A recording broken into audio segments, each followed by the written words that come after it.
corrido.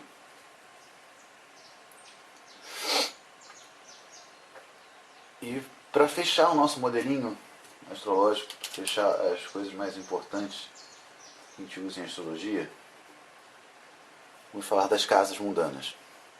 Muito bem. Até agora nós falamos do céu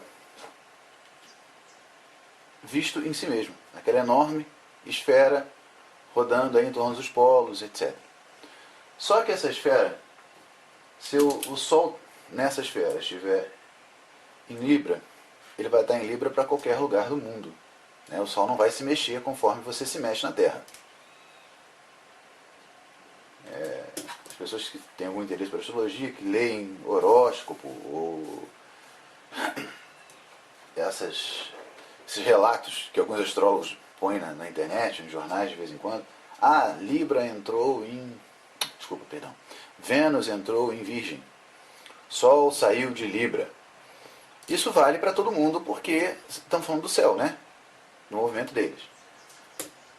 Mas aqui, onde eu estou agora, está dia. Ou seja, o Sol está acima do horizonte. Isso não é verdade para o mundo todo. Então, a gente divide a esfera celeste nela mesma, nos signos, na posição dos planetas. Mas tem que dividir a esfera celeste com relação ao observador. A pessoa. É por isso que o mapa das coisas, das pessoas, das perguntas, não é o mesmo. A gente tem que saber, por exemplo, o lugar que a pessoa nasceu, o horário certinho, etc. Não só para saber a posição dos planetas nos signos, mas para saber a posição do céu nas casas. O que são as casas? Ou casas mundanas. A gente fala casas mundanas porque os signos também são chamados de casas celestes. Mundana não é de coisa chula, como ou não sagrada, como são os sentidos de mundano hoje em dia. Casa mundana é do mundo, é imundo, tá? E não do céu. Vamos lá, imaginemos, a gente estava falando da esfera celeste, né? Agora vamos falar da Terra. Vamos diminuir a Terra para ela não dar trabalho para a gente. Então, vamos pensar ali naquela bolinha ali com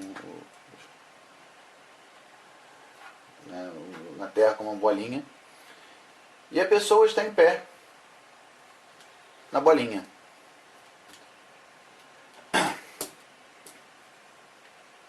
Mesmo que a circunferência da Terra não seja relevante para o nosso modelo astrológico, porque a esfera celeste é enorme, o ângulo, a inclinação dessa bolinha, mas na verdade a inclinação dessa pessoa em cima da bolinha faz diferença. Então vamos voltar para a Terra grande, tá? Botar a Terra no tamanho normal, com a pessoa em cima.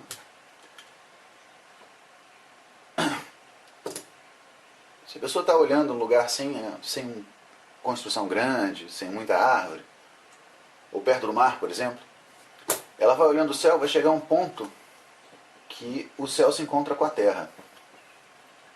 Esse ponto, se ela virar e olhar para todas as direções, ela vê que não é um ponto, é uma linha, é um círculo. Esse círculo, todo mundo sabe que é o horizonte, certo? Pois bem, vamos imaginar que esta pessoa esteja olhando para o horizonte no ponto onde o Sol nasce, para facilitar, no ponto onde o Sol nasce na primavera. No outono, tá? Para ficar bem em Áries, para ficar todo mundo, para não dificultar as coisas, certo? Esse ponto aí, onde o Sol nasce, na verdade onde o Sol nasce o ano todo, mas só para facilitar o pensamento, esse encontro entre o céu e a terra nessa direção, a direção leste, é chamada de ascendente. É o comecinho da primeira casa. É o que se chamava antigamente de horóscopo. Certo? Então, o Sol está em Áries, né? falei que é no comecinho do outono aqui. Ele está em Áries. No comecinho da primavera no hemisfério norte. Ele está em Áries o tempo todo. Mas quando ele nasce naquele ponto que você está olhando ali, ele está no ascendente. Quando ele se põe do outro lado, ou seja, no horizonte também, na direção oeste, ele está no descendente, na cúspide da casa 7, no comecinho da casa 7. Esse trajeto que ele faz, não do ano todo, é um trajeto que o céu faz durante o dia, em algum ponto, o Sol chega no ponto mais alto dele do dia. Esse ponto mais alto não coincide exatamente o ano todo com o ponto em cima da cabeça do observador. Normalmente, no auge do verão, chega ali pertinho. Né? É a hora que você sente o Sol sobre a sua cabeça mesmo.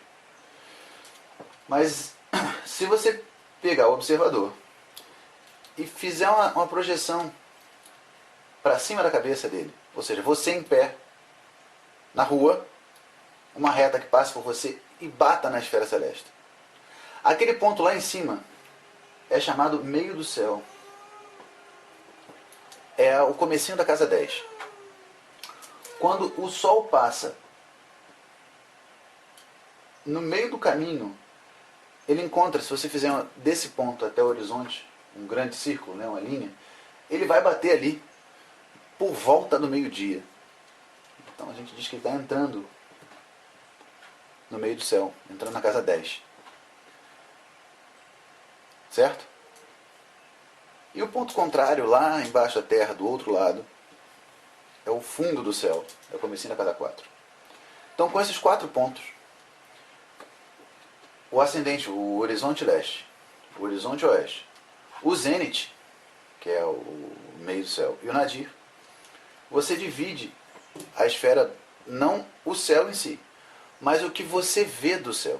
O céu conforme o observador, conforme a própria pessoa, em 4 grandes quadrantes. Se você dividir cada um desses quadrantes em 3, você tem as 12 casas celestes. As 12 casas mundanas, perdão. Você conta ela a partir do ascendente para baixo. Do leste para o oeste sobe. Então, a primeira casa, o ascendente, vai lá do horizonte até um ponto embaixo da Terra. A casa 2 vai dali até um outro. A 3 vai dali até a projeção do nadir, né? O prolongamento vamos dizer, da reta na direção dos seus pés. A quarta vai dali até outro ponto embaixo da Terra. A quinta, desse ponto embaixo da Terra até outro. A sexta, desse outro ponto embaixo da Terra até o horizonte oeste. Começa a 7ª casa. O horizonte oeste vai até um ponto no alto. A casa 8 vai desse ponto no alto até outro. A casa 9 vai desse outro ponto no alto até o nadir, até aquele ponto em cima da nossa cabeça. A casa 10 vai daí até o primeiro terço, até o ascendente. A 11 desse primeiro terço até o segundo terço. E a 12 desse segundo terço até o ascendente. Pode parecer complicado falando assim, mas vamos ver de novo aqui. Ó. Vamos imaginar isso aqui. Então, ó, os signos estão aqui. Vocês estão vendo que os signos estão Marte, perdão, Áries, Touro, Gêmeos, etc. Certo? Essa linha aqui é uma representação do horizonte. O que está aqui está abaixo da Terra, o que está aqui está acima da Terra. Isso aqui é a primeira casa. Esse comecinho da primeira casa, desculpa, é o horizonte leste, é o horóscopo, é o ascendente. Por que chama de ascendente? Porque tudo que está aqui está ascendendo, está subindo no céu. Certo? A ordem das casas é assim, mas é sempre bom lembrar que o céu se mexe assim. Os planetas se mexem na ordem das casas. O céu vai no movimento contrário. Aqui é o nadir. Essa é a linha do meio do céu. Aqui é o comecinho da casa 10. Aqui é o contrário, o comecinho da casa 4. É aqui, é o comecinho da casa 7. As casas dividem o mundo em assuntos.